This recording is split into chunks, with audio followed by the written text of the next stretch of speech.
Coming up on this episode of Nintendo Cartridge Society, we bend the universe to our will and conjure a Nintendo Direct. It's dangerous to go alone, so the Nintendo Cartridge Society goes with you.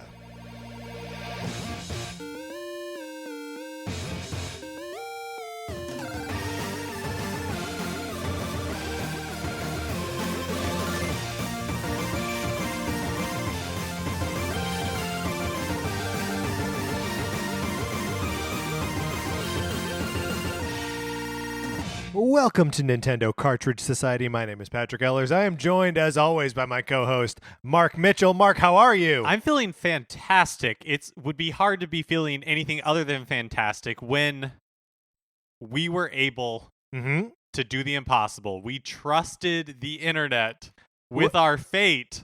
I would go so far as to say, I think we are right in that we bent the universe to our will and we conjured this Nintendo Direct. There would have been no Nintendo Direct had we not been banking on Congratulations to us. Congratulations to us, and congratulations to all of us, I think, Nintendo fans, because that was a pretty cool Direct. Yeah, absolutely. We will talk more about it in a second, but before we do, some regular housekeeping that we got to get through. My copy of Sonic Forces, you want to borrow it. You do. Just admit it to yourself. Stop lying. Stop denying yourself the pleasures of Sonic Forces. And the pains of Sonic Forces. Look, It's the whole package. Life is a spectrum. There's a bunch of stuff you have to experience and then you die. Sonic Forces is one of those things. All you gotta do is email us with your mailing address, Nintendo Cartridge Society at gmail.com. I send it to you, send it back to me. Everyone is happy. Speaking of everyone is happy, Mark, what are we doing in March? The entire month of March, every Thursday, we're going to be talking about a different retro game. And they're all weird sequels. Oh, baby, they are all weird sequels. Now, you may think, how many weird sequels could there possibly be? At least four. At least four. Four just that we came up with and that we're going to talk about. So on the 7th, we're doing Zelda 2, The Adventure of Link. On the 14th, we are doing Mario Land 2, 6 Golden Coins. On the 21st, we are doing Zoda's Revenge, Star Tropics 2. And on the 28th, we are doing Castlevania 2, Simon's Quest.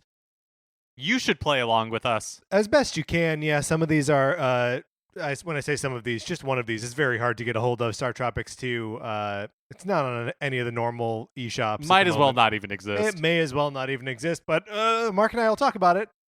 Play along, tell us how you're feeling about these games as you play them, and you can do that by shooting us an email, Nintendo Cartridge Society at gmail.com.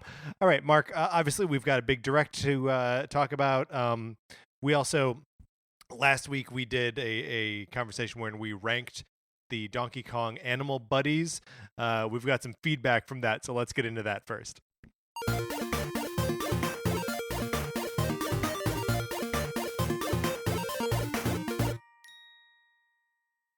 So it turns out that we may have been a little confused about Squawks and Quawks, though I think we had Talks nailed. Oh yeah, dead to rights. So anyway, we got an email here from Corbin. Corbin writes and says, "I hate to tell you, but you got everything wrong about Squawks and Quawks. Squawks is the one in both DKC 2 and 3 and in the Game Boy Donkey Kong Lands that flies you around the levels and spits nuts. He's in a ton of DKC 2 and 3 levels, sometimes optional and sometimes not. Quawks, the blue one, is only in one level in DKC 2. Parrot Shoot Panic. He can't fly or shoot nuts, he can only fall slowly like a parachute. He has a similar level in DKC 3. So everything you thought Quawks did, Squawks is the only one that actually did that." So, one, oops. Oh, yeah, oops. Def oops. Two, it's kind of like a Sweet Valley High situation here, right? Where, like, they kind of look the same, and one is doing things that and getting credit for the other one. That has to be at least the plot of one Sweet Valley High novel, right? There's so many of them. You launched into that with such confidence. I was like, yeah, sure. Slowly backed down. It must that. be. Thank you, Corbin. That actually does kind of set us straight. Does that affect our rankings of Squawks and Quawks? I mean, Squawks was still pretty high up there. If anything, it like knocks Quawks down a couple pegs. Yeah, maybe even almost all the way. Yeah. Like, I mean, lower than Talks? Is he less cool now? I mean, here's the thing. Whatever we do, I don't want to upset Tox's position because that's a cool bird. It's a real cool And I bird. don't want to upset that cool bird. Come sit with us at lunch, Tox. We'll share our chocolate milk with you. We also got an email from Trey. Trey wrote us a lovely email. It's a bit long, but I've pulled out some the most relevant bits here. He writes, "What I can't stand for is the hate for my boy Squitter. On top of being the best animal in DKC, he has the most legs. There isn't a single animal buddy with more legs than Squitter, and you know he's rocking dope kicks for all those legs. He's the most useful buddy in the entire game. You can travel anywhere with him. I don't dispute that he has the most legs. And the best kicks. Well, I will say that, Patrick, you said his kicks were one of the reasons you did not like him. Yes, but the kicks themselves can be cool. I don't like that he's wearing shoes. It makes me imagine that on the end of those spider legs are human feet, and it's upsetting to me." Trey goes on, "To some degree, I understand your hate for Squitter.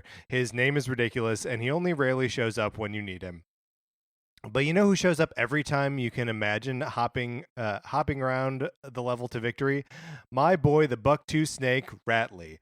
The other totally underappreciated animal buddy on the list. It's Winky without the awful randomly hopping off the platform. He doesn't suffer from the obnoxious movement that comes with that stupid frog. I truly think that Ratley and Squitler, while being obviously ridiculous looking, deserve the top spot of animal buddy due to their utility, as well as being in the best sequel of all time." I do just want to note that you just made the same mistake I made all the time in that episode and said Squitler. I did? Yeah. Well, Ratley and Squitter. Mark, what do you think of the rest of that? That they should be the tops of all time? No, absolutely not. But I do agree that Ratley is better than, what is his name? Squeaky? Winky. Winky? Yeah. I got a soft spot for Winky. We have one more email. It comes to us from James. This one is not related to Donkey Kong Country or the Animal Buddies. He writes, "Hey guys, I know Thursday's show will be direct focus, that's correct, but I thought this might be fun for you to briefly discuss this poll. Nintendo asks fans which character gets a Valentine, and I think the results are scientifically accurate." Mark, would you like to do this? Which Nintendo character gets a Valentine? Yeah, please. Okay, so our choices are Mario, Peach, Luigi, Yoshi, Pikachu, Wario, Waluigi, Isabelle, Link, Zelda, Kirby, or Jibanyan, the yokai, the cat yokai. Oh, okay. And we are just choosing which one of these? Which one do you want to give a Valentine to? Oh. Mario, Peach, Luigi, Yoshi, Pikachu, Wario, Waluigi, Isabelle, Link, Zelda, Kirby, Jibanyan. I think I want to give it to the cat from Yokai Watch. I would rather give it to Isabelle. Okay. I'm fine with that. All right. Isabelle gets okay. Fascinating. Is something happening? Well, now I'm seeing where all the votes are going. The overwhelming winner, the overwhelming Valentine getter, do you want to guess? Waluigi. Is Waluigi. Second most popular is Isabelle. Waluigi's got, and there's no commas here, so it's hard for me to. He's got 1,255,127 votes. And Isabelle is second with 322,820 votes. Whoa, so Waluigi's running away with it. Waluigi's got 4 times as much. Makes sense. He's got those legs. Yeah, and he's a romantic. He holds that rose in his mouth. Yeah. All right, Mark, enough screwing around. We got a direct to talk about.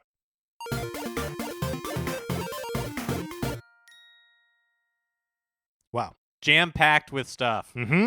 How would you like to approach this, Mark? I don't know. Should we do it chronologically? Chronologically is a little bit tough because there's we have it broken down in our notes by like the big games that they spent a lot of time on and just sort of like the headline stuff. Maybe you want to just jam through the headlines and then do the big games? Sure, yeah. Okay.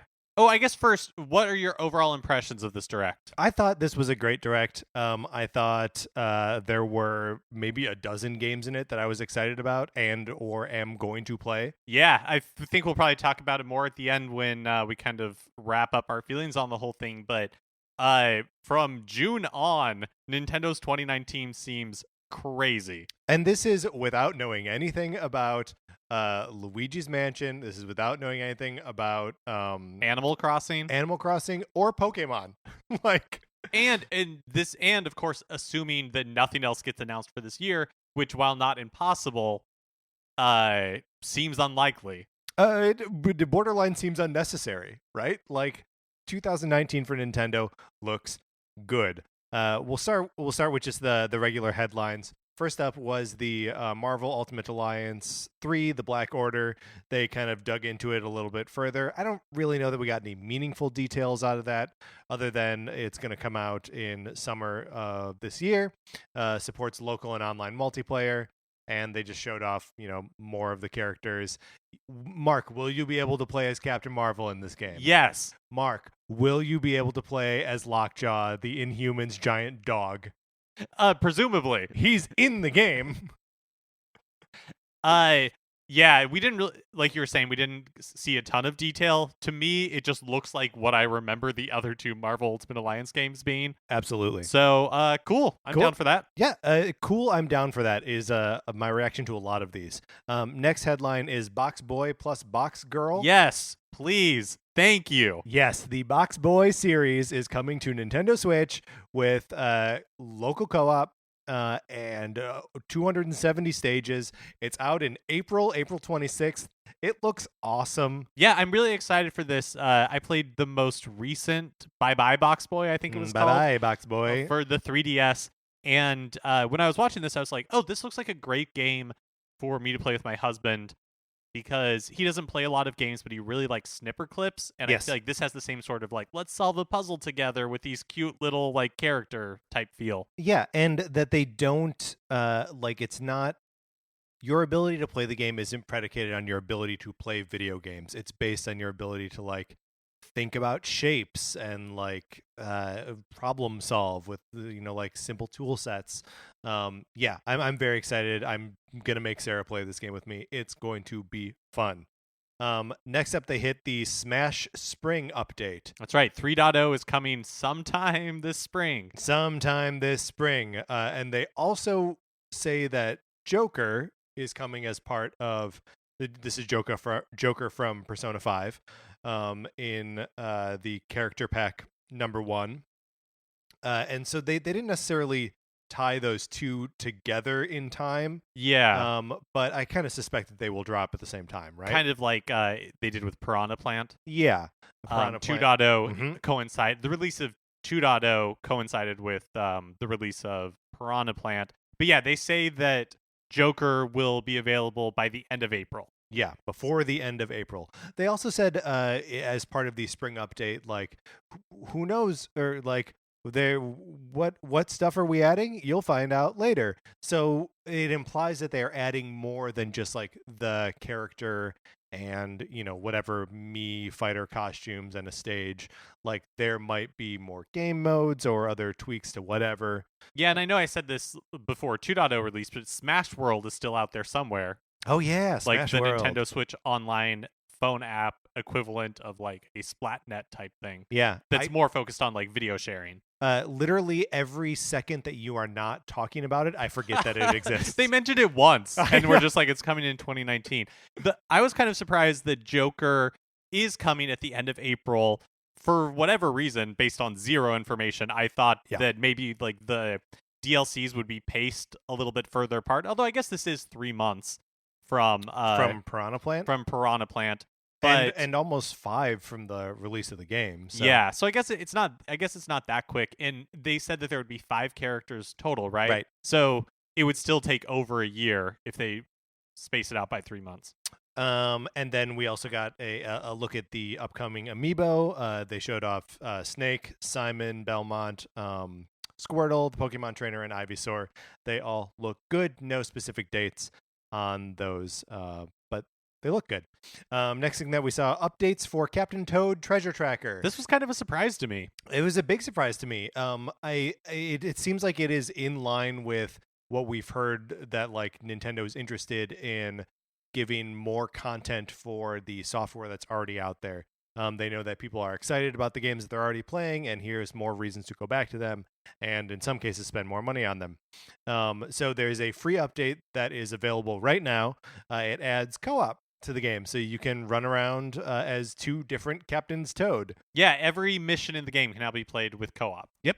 And then the paid DLC, which is just being called Special Episode, great name, guys, includes 18 new challenges in 5 new courses, and that includes some challenges in existing courses. And you can purchase it now. It is $5.99 and is out, or like available to actually play on March 14th. And there's a digital bundle as well if you want to get that with the game. Yeah, I thought that like one of the puzzles, or like the first chapter or something, is available now as well. Yes. And then the full thing comes out on March 14th. That is correct. Mark, did you play much of Treasure Tracker on Switch? Oh, by the way, this is only available on the Switch version. This is not on the Wii U or 3DS versions of this game. No, I didn't. I played the demo, but that's it. I never picked up the full game. So I ended up not spending as much time with Treasure Tracker on Switch as I would have wanted to, because I kind of think Wii U is the best place to play it. I think that's where everything kind of makes the most sense, and it's got the 2-screen experience that is, it just is most at home there. What are the 2 screens used for? What's like the... So they're really only a couple of times where you need to be like tapping the screen to do stuff, or like triggering things. But when you're trying to play on the TV with the Switch, you have to use like pointer controls or like gyro controls to like try and aim at, and it's not super intuitive, and it's not bad by any stretch of the imagination. It just was much easier and designed for it on Wii U. But I think the promise of both co-op and new levels, new challenges, that is a game that Sarah and I are definitely going to jump back into, like, for sure. Yeah, I really love Nintendo's focus with the Switch on local co-op. There's a lot of that. The Switch Direct, is like yeah. such a perfect system for it, with like its 2 Joy-Con that you can play anywhere, and it's such a fun way to experience games like this. So next up, they had Bloodstained: Ritual of the Night, which is the Castlevania Symphony of the Night-esque game that was kickstarted, and we now know that it comes out summer 2019. That you can customize the main character, and it looks like there are some kind of like wonky story elements to it. I mean, I guess that's to be expected. I don't know. Last time we talked about this, we both expressed cautious optimism. Right. Reservations, I would say, we Yeah. expressed. I may or may not have accused it of being Mighty Number 9-like. Which, a brutal blow. Yep. Well, I calls them like I sees them, Mark. Yeah, I'm still not convinced after seeing this latest trailer. I hope it's fun. I don't know that the art style is really working for me, and I don't want to like jump on that pile because I know that there's been a lot of criticism online about the art style. I actually like it in like the dialogue sequences when you see the character models up close. Like, I think it looks good there. When it looks a little bit more like anime-y. Yeah, exactly. Just in the actual gameplay, I'm just not sure how I feel about it. It feels like a not as polished version of the look that Capcom got for Mega Man 11. Yeah. But I mean, some of the gameplay that they showed off in that trailer did seem neat. The things where your character is like reversing the gravity and like flipping the whole castle upside down, or ricocheting off of like surfaces like she's a beam of light. So there may be some cool like mobility or like action stuff to this game. that may make up for the fact that it doesn't look super hot. And I played visual style. I played 2 of the DS iterations of the Castlevania, developed or spearheaded by the same guy, and I can't remember if there were more than that, but I played 2 of them. And when those games are good, they're really good. So if this all comes together, like, there's no reason to think that this game isn't going to be awesome. Right.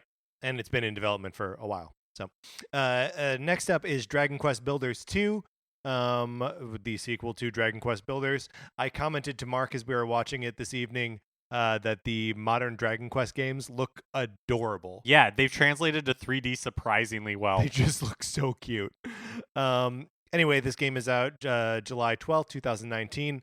I will confess, a little bit interested in this. I played the demo for the original Dragon Quest Builders, which came out last year, and loved it. It was just a game that I didn't pick up, 1, because I knew this was coming, and 2, it 100% would be a time suck. Yeah, totally. But what I played at the demo was super fun. Yeah, it also features a retro-inspired map, so you can like fast travel around like the giant world in which you are building things, and like your ability to navigate that is on like it looks like an 8-bit like Dragon Warrior map. Yeah, it seems super cool. Next up is the Disney Tsum Tsum Festival. The only really thing of note for this to me is that now I know how to pronounce Tsum Tsum. Because I mean, you were still tentative about it. Before I had seen it was one of those words where I had seen it written, but I had never heard it pronounced. I always thought it was like sum. These are the like fat stuffed animal versions of Disney characters. Yeah, they're like fat and long. Yeah, they look like wiener dogs or like pills that are also Tigger, you know? Yeah. It boasts a wide variety of games and puzzles, and a 2-player mode. Comes out sometime 2019. Yeah, so it's both like a Mario Party-esque 4-player, and then there's a 2-player like puzzle mode where you turn the Switch on its side so it's standing like it could vertically. Yeah, vertically, and then you use your finger to do one of those like kind of match 3 style, yeah, or like except it's like match as many as you can, match many. And then randomly we got Starlink DLC. Now, Mark, did you find this surprising? I did, only because Starlink kind of came and went very quickly. I think the only reason that it made any impression at all is because there was a Star Fox version of it for the Switch. But I guess it wasn't released that long ago, and they didn't know that it wasn't going to be super successful, so this was probably in the works beforehand. Sure. Well, and I mean, I have noticed and kept my eye on the like price for a starter pack for Starlink is like $40 now. It's gone down in price tremendously since it came out, and all of the toys are also they are cutting their prices on those a ton, so like they can't be selling particularly well. But the new DLC is Star Wolf content. And you can play as all 4 members of Star Fox with their own unique missions, and they can play in Fox's missions or in the main story missions. I wonder if that means you'll need the like if they're making new toys for the rest of the Star Fox crew. Yeah, I'm not sure. Did they say whether this was paid DLC or if it was a free update? They did not. Oh, okay. Non-specified. We also found out that Rune Factory 4 Special is coming later this year. Rune Factory is one of those series that I've never played, but it seems like I would love it. It's a spin-off of Harvest Moon. Love Harvest Moon and like those Stardew Valley type games. And if it's just Harvest Moon where you also have a sword, that sounds amazing to me. Into it. And it looked like the special version of Rune Factory 4 also maybe had more like marriage options or more. They kind of like hovered around like, oh, by the way, you can get married. And then they also confirmed that Rune Factory 5 exists and is coming sometime. Great. Then we moved on to another RPG, Oninaki, which is a game from the studio that did I Am Setsuna and Lost Sphere. That's right, Tokyo RPG Factory. But this, however, is an action RPG. Mark was asking me if that was the same style as the other 2 games. And like visually it's the same art style, but like they're obviously working with something much more like active here. Those were all turn-based RPGs. This one is action-based. You travel between the world of the living and the dead. So looks interesting. Since it's Tokyo RPG Factory, I will be cautious about getting excited about it. But action RPG, always happy to have another one of those. Yeah, like, we were right in the world. I feel like in the past couple of months speculating on what they might have been working on, because it feels like Octopath. It's been a bit, yeah. Yeah, and Octopath Traveler kind of ate their lunch in what they were trying to do, Mhm. which is like bring back that old style of RPGs, like recapture that magic. And I think it's smart to see them trying to do something a little bit different. Yeah, but still rooted in like the Square Enix history. Like if this is just a Secret of Mana game, like great. Then we moved on to Yoshi's Crafted World. We just saw more of the game, including costumes, which offer protections from enemies. The costumes look like Yoshi's just wearing a cardboard box. Adorable. There's a demo available for it now, and the game is out on March 29th, which I believe we already knew. I'm excited about. There's a number of demos that were announced at this direct. I'm excited to check this out because these crafted games and like Kirby's Epic Yarn I've never really glommed on to them, and so I'm excited to be able to try this without paying the full $60. Yep. Then they moved on to Tetris 99, which is available for free for all Nintendo Switch Online subscribers. You can get it now. Obviously, you need to be, well, I guess not obviously. The way the game works is you go online and play Tetris against 99 people. You are one of 99. And I have downloaded this and been playing it. I like it a lot. It sort of randomly assigns like who you're targeting to like throw garbage at and who is targeting you. I can get into my best so far is 4th out of 99. But it is tough. It is tough, and I will get to number one of these days. I've already seen it described online as Tetris Battle Royale. Absolutely. I mean, that's what it is. I wonder if this was the title. It looks like it's published by Nintendo, and I wonder if this is the title that in the investor Q&A they were like, oh, we have something coming out that like takes advantage of the Nintendo Switch Online. Oh yeah, I wonder. I like this. I think it's I like that it's not just another iteration on the NES like Switch Online stuff. It's like, hey, here's just another reason, like cool thing you get for being a Nintendo Switch Online subscriber.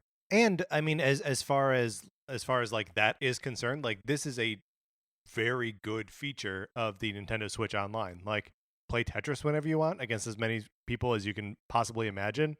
That's pretty cool. They also said that they will be doing events in the future around this game. Who knows what that means? But it'll be fun. Next, we saw Dead by Daylight, which is a game that's been out on other platforms. It is it's like the Friday the 13th game, right? Where like one person plays the monster killer and the other people are like trying to survive a scary movie situation. Looked real bad. Yeah, I was real surprised that it got a shout out in the direct. I guess it is something like different and unique than what you would normally maybe think to see on a Nintendo platform, but yeah, like it just doesn't look like it's running very well. No. Fall 2019. Yep, great. And you do need to subscribe to Nintendo Online in order to play it online. Next up was Deltarune, which is the new Toby Fox game. That's the guy that made Undertale. The trailer was just for the first chapter, which is available for free, though future chapters you will have to pay for. Yeah, this first chapter's already been out on Steam. Yes. Now it's coming to Switch. I think it's released February 28th. I don't think it's out quite yet. I think it comes later this month. Then we go over to a producer of Daemon X Machina who says, hey, Mark, we know you love demos. Here's a demo of Daemon X Machina. Perfect, because I can guarantee I'm not going to buy this game. It's just, like, Or I guess I can't guarantee. Maybe I'll download the demo and be This is what the blown demo away. will probably confirm is that you're not going to buy this game. And then they're, surveying people and trying to figure out what they can fix before. Which I was just going to say is very similar to what Square Enix did for Octopath Traveler. Yes. And I think it's a good way to engender goodwill. Yeah, totally. To be like, look, we're trying. We want to know what you have to say. What can we do before this game comes out? They say that Daemon X Machina, quote, should be launching summer 2019. Then we get a little bit of Grid Autosport, which is a realistic racer. Mark, I couldn't really care less about this. Nope, I have nothing to say. Great. Next, they go to Hellblade: Senua's Sacrifice, which is a game that I played on the PlayStation 4. Oh God, a couple years ago now, maybe about 2. Cool game, weird game, dark game. Looks great. It looked great on PlayStation 4, and what they showed looks like it's running well on the Switch too. Yeah, I was going to ask you: do you think that's because is it mostly like a walking simulator, for lack of a better term? Like it's very like directed. It's very directed, but like there's a lot of like action in detailed environments, and like the character is very detailed. And like there's a lot of different like particle and lighting effects. It seemed like an impressive experience to me as I was playing it on PlayStation 4. I am surprised to see this on Switch. You liked it on PlayStation 4 though, right? You enjoyed your time with it? I thought it was interesting. There we go. Yeah, it's a game that is in some ways hard to enjoy, but is a very affecting and effective experience for sure.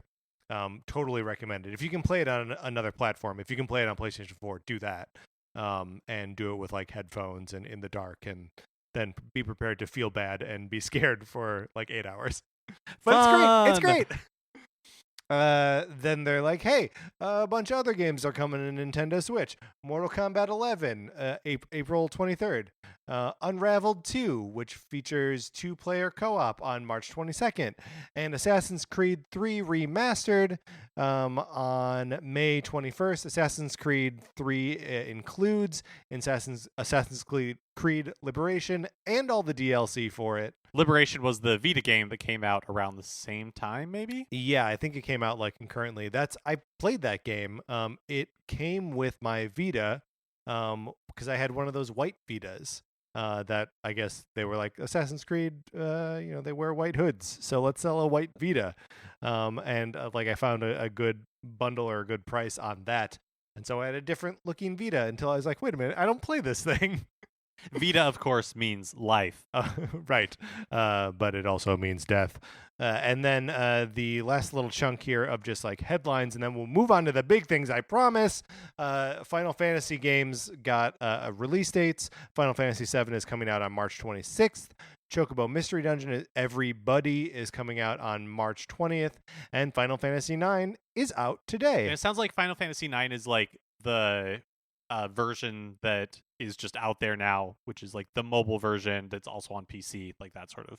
Right, which is what we expect of Final Fantasy VII as well. For sure. But the Chocobo Mystery Dungeon Everybody, is that a newer version of that game? Do we know? I'm not sure. I don't really know about the Mystery Dungeon games. Mark, let's get into the big games. The first thing that kicked off the Direct with Super Mario Maker 2.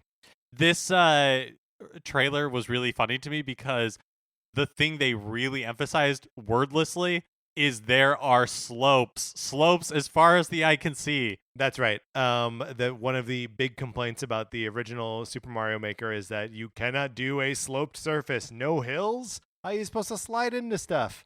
But I think that's sort of like tip of the spear stuff.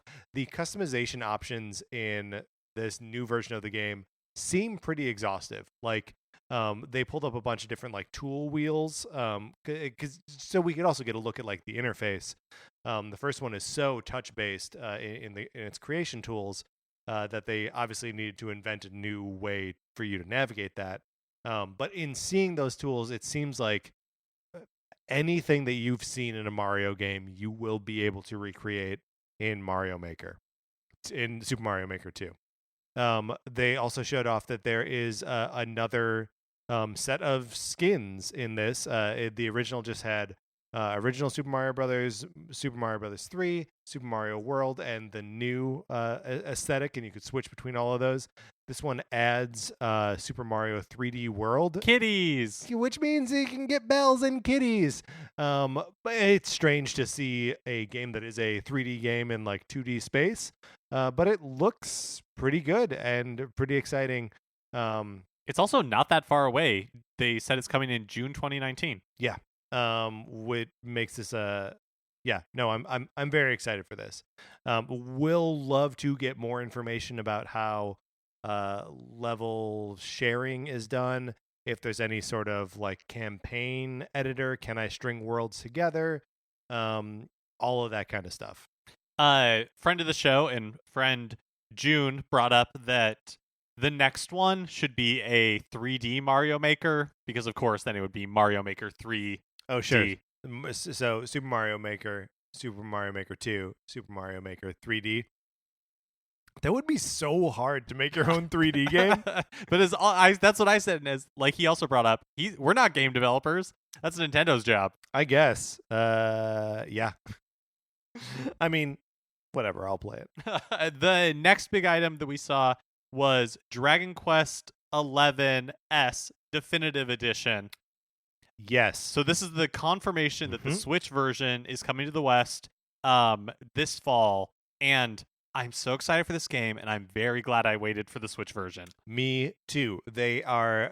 It's touting a lot of features that aren't in the original, including the ability to choose between the like 3D fully rendered background environments and the sort of 16-bit gameplay style that is on the 3DS version in Japan. Right. So in Japan, they released two versions of Dragon Quest XI. There's like the PS4 version, which was just like fully rendered 3D, and there's the 3DS version that had the same story, but and had like 3DS 3D graphics, but at any time you could switch to like 16-bit classic style.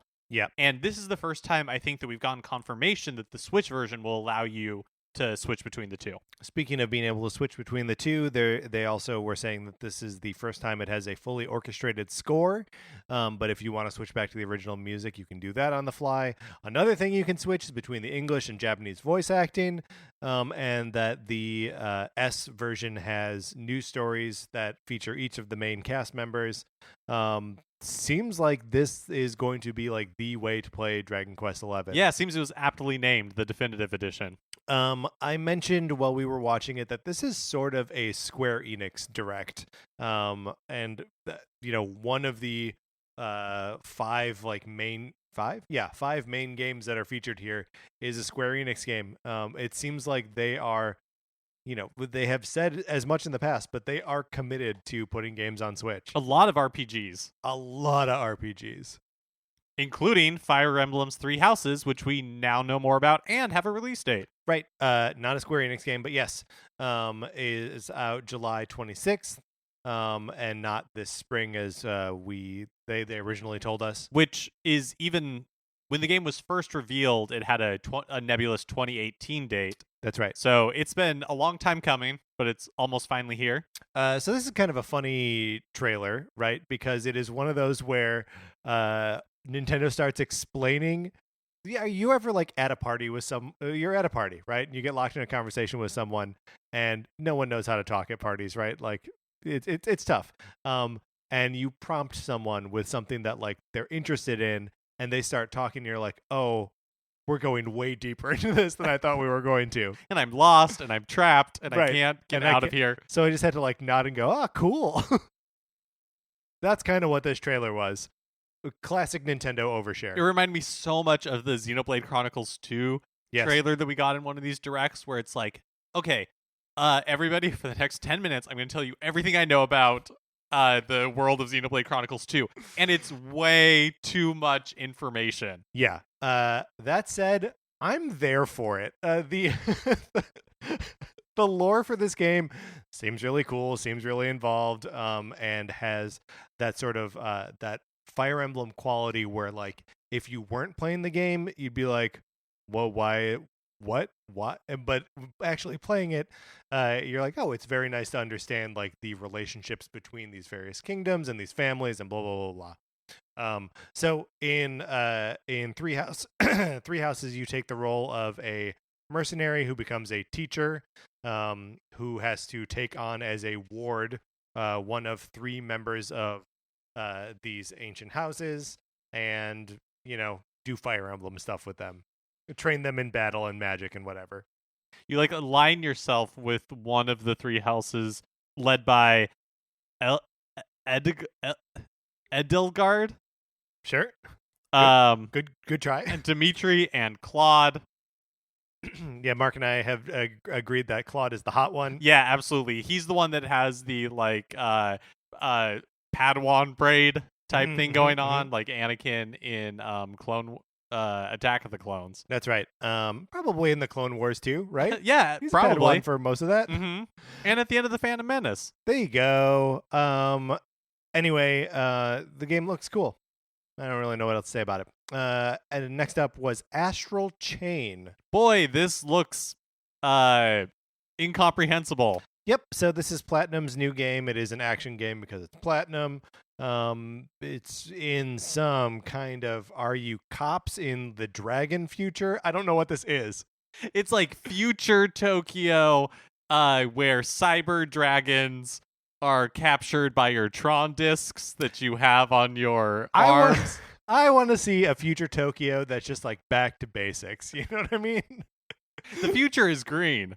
The future is green. Get used to it. Anyway, I mean, we're being dismissive because it's obviously not our cup of tea. But I know that there are people who really love Platinum games, and the pedigree of this game seems strong. Yeah, it's got one of the producers of Bayonetta and Wonderful 101. The director is the director of Nier Automata. So it's there are games that people have been excited about. This is like joining that sort of lineage. And it is coming out August 30th, 2018.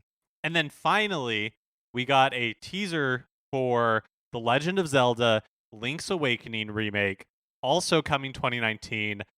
Summer 2019 specifically. Oh, really? I thought it just said 2019. Maybe you're right. I wrote summer, but I don't know that I agree with that anymore. Yeah, I think it was just a undefined 2019. This was one that, like, months ago, there was something that made us think there was like a marketing survey or something that was sent out. Yeah, that's right. That's what that was. Made there be whispers that like a remake was coming, and closer to the direct, there were rumors that a new 2D Zelda was on the way. Turns out it is The Legend of Zelda Link's Awakening remake.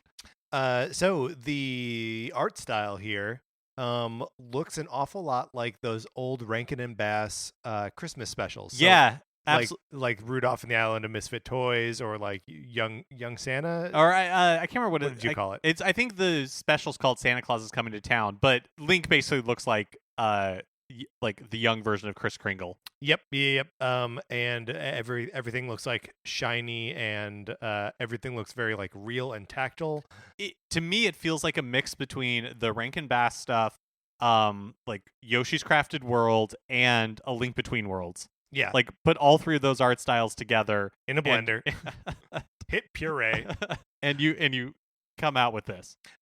So one thing I've played this game or the original version of it within the last like year or so. You did too, right? Yeah, I played it fairly recently for the show. Right, when we were talking about or when I was talking about Link Between Worlds, I was talking about Link's Awakening. Who knew that we were putting out into the universe a mix of those two? That's right.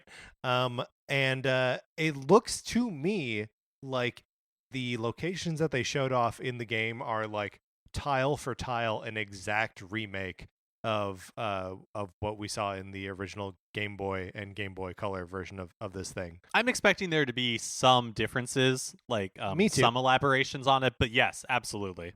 So that's all very cool. Oh, there was something else I wanted to say about Link's Awakening. Oh, I was playing Smash this week, and one of the just like the tips that popped up between fights was that there are 5 Zelda games with Link's name in the title. What are they? So I thought I would pose this question to you, Mark. Okay. 5 of them. Link to the Past. Right. Link Between Worlds. Yep. Link's Awakening. Yep. Adventure of Link. Right. Zelda 2. Zelda Right. 2. And running through my head, it must be like I don't know. What's the 5th one? So I believe, I haven't actually looked this up. It just jumped into my head right now.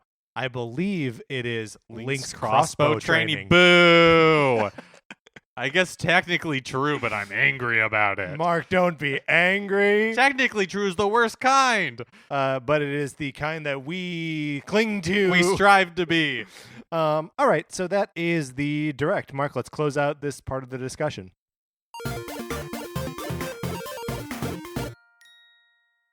So obviously we were excited. We were happy about this thing. But how did you feel? You should email us, Nintendo Cartridge Society at gmail.com. The one thing I wanted to say is that even with all of this stuff, it seems like Nintendo's first quarter is still pretty light. Yeah. You know, we have Yoshi coming out and that's pretty much it. But then the rest of their 2019 from maybe May, but June for sure on is jam-packed. Yeah, with a bunch of cool stuff. Some from them, some from not them, and a lot from Square Enix. Yeah, but a lot of stuff that, again, if Nintendo has more for 2019, and that's just the stuff we don't know about because we know Pokemon's coming, we know Luigi's Mansion's coming, assuming nothing gets delayed. We know that Animal Crossing is supposed to be 2019. Right. They're definitely going to be releasing 2 big games a month when it comes towards the end of the year. Right, and maybe Metroid Prime Trilogy is still out there. Oh yeah, that's a great point. Everybody was sure that that was coming and coming soon. I love that all of those heavy hitters were sidelined for this direct. No Metroid Prime Trilogy, no Luigi's Mansion, no Animal Crossing, no Pokemon. Still a killer direct. What is happening? Yeah. Anyway, that's going to do it for this episode of Nintendo Cartridge Society. Please rate, review, and subscribe on Apple Podcasts if you can. If you like the episode, please share it wherever you share stuff, Facebook or Twitter. It all helps us out tremendously. On Twitter, I am at Patrick_Ellers. Mark is at MKE Mitchell, and the show is at Nin Cart Society. You can check out the Facebook page, which is just Nintendo Cartridge Society. Olivia Duncan made our logo. Our theme music is provided by 8-Bit Betty. You can get more of his music by going to 8bitbetty.com or by listening right now. From my co-host, Mark Mitchell, this is Patrick Ellers saying Soom Soom. And thanks for listening.